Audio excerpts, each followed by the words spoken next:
Yeah. I've enjoyed every minute of it. Temple of Triumph is how we're going to close things out. That'll start game number 3 here between Garcia and Repp. And if there's any matchup in the format where you would want Raise the Alarm in your burn list, it would be right here. Yep. I'm inclined to agree with you. It's a Thoughtseize from Repp.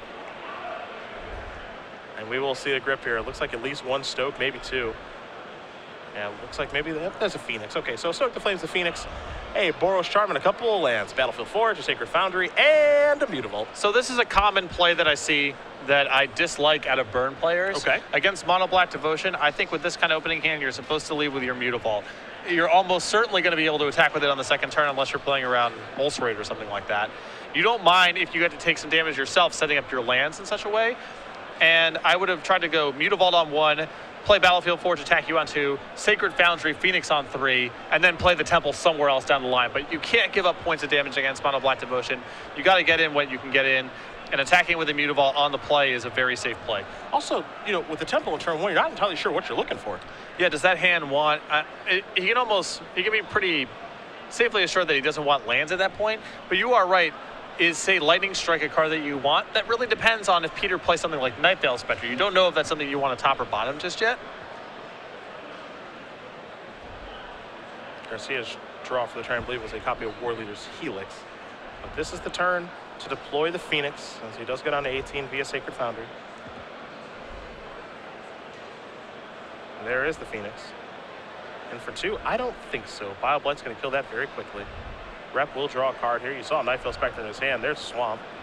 So if you'd like to go down that route, he certainly can. And the tempo of this game is not shaping up well for Adam thus far. This is not how he wants it to go. He's dealt no damage himself. Peter at 18 right now, about to cast a Nightveil Spectre. That, of course, blocks the road of Phoenix for the rest of the game. On top it is of killed. All the other creatures that Adam can produce. Yeah. Mutavault currently stopped cold as well.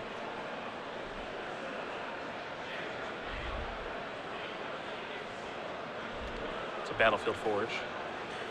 And all Garcia can do is pass the turn back, so Repp will draw. See, there's a Duress in his hand, picked up a copy of Desecration Demon. We know how good Desecration Demon is on empty board. It is no fun for Burn to try to beat. Take a look at the trigger here. That's a mountain. And I think Peter was without a land drop there. I think you're right. That was a huge Nightveil Spectre hit right there. Adam electing not to kill it with the Stoke the Flames in hand. I assume he wants to rebuy the Phoenix, but now all sorts of trouble. There's 4 damage going upstairs. Repp's going to go down to 14. Phoenix is going to come back to the grip. Well, we know who wins this race. It's the guy with the Desecration Demon. Garcia's going to have to get moving and get moving fast.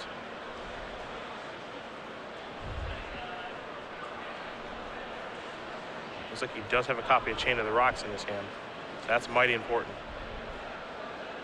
Temple of Triumph will allow Adam to scry. It's still, you know, the Nightveil Spectre is a huge problem here now for 2 reasons. One is, even if Adam gets rid of this Desecration Demon, Peter can just hold the Nightveil Spectre back on defense and block the Phoenix if he ever gets to that point. The second issue is now that Peter has found red mana, there's so many just awesome cards that can come off the top of Adam's deck. Things like Lightning Strike, Skull Crack, Shock. Any card you get to cast is a good one. Yeah. Repp will draw a card. It's a copy of Mutavault. Arguably the best card in Standard has shown up in Repp's hand. That'll give him the 5th land for the Grey Merchant in his hand if he does want to cast it this turn. He'll start by attacking for 2, however. Tie game here. Sacred Foundry comes off the top. It's kind of a tie. A touch annoying. You know, the white mana, if he peels off a War Leader's Helix, gets a little ugly in here. Boros Charm as well. Yeah. Raise the Alarm. Absolutely. Now you're talking my language.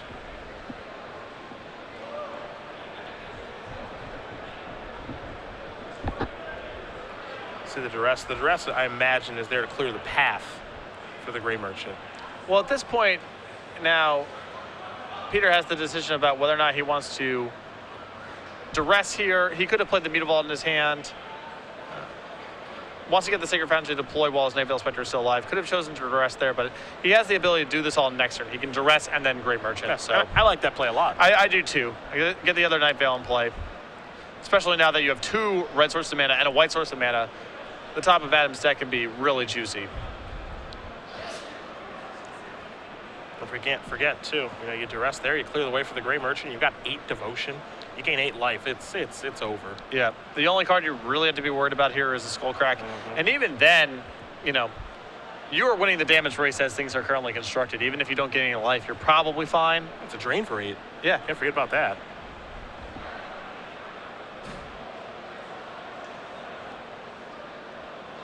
Two mana, make it 3. It's Phoenix territory. Looks like it is.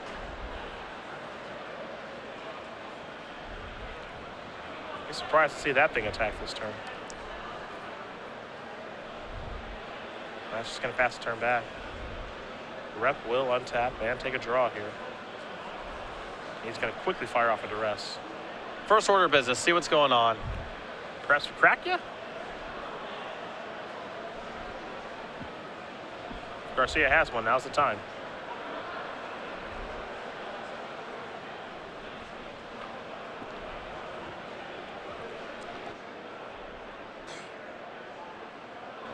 And I don't think that Peter Repp could take that Skullcrack fast enough. Yeah, he didn't even, I mean, he barely even looked at the rest of Adam's hand. None of your cards matter besides your Skullcrack.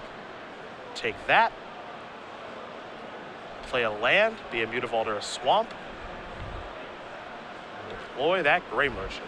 Yeah, he wants to do it now that he's seen a Searing Blood in Adam's hand. You don't want him to block with a Phoenix and then finish off one of your Night Veil Specters. Yeah. The getting's good. Repp actually going to cast a duress. A little surprised to see that play this turn. Well, I don't think that I mind this very much. He can take the Searing Blood and attack, and he's likely to find something else off of Adam's deck to do this turn because he has a Mountain and a Sacred Foundry left over. I mean, I agree with you. It's pretty attractive to get the Grey Merchant up and running right now, but there isn't really any particular rush because he just has access to this attack as well. Yeah. There's a trigger from the Night Veil. Chain to the Rocks.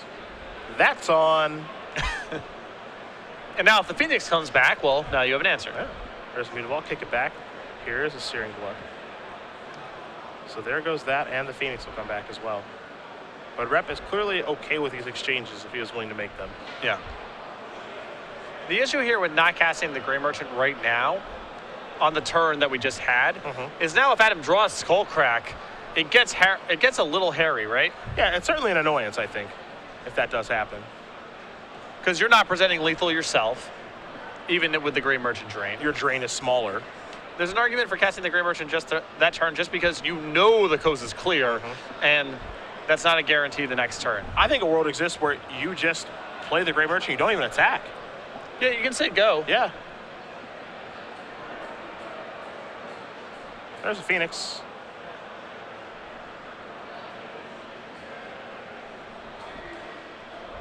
It's an activation of Mutavault. Well, now Peter knows the coast is clear. Yeah. He'll take 4. Go down to 7. But he's going to be going back above that unless we draw something different for the turn.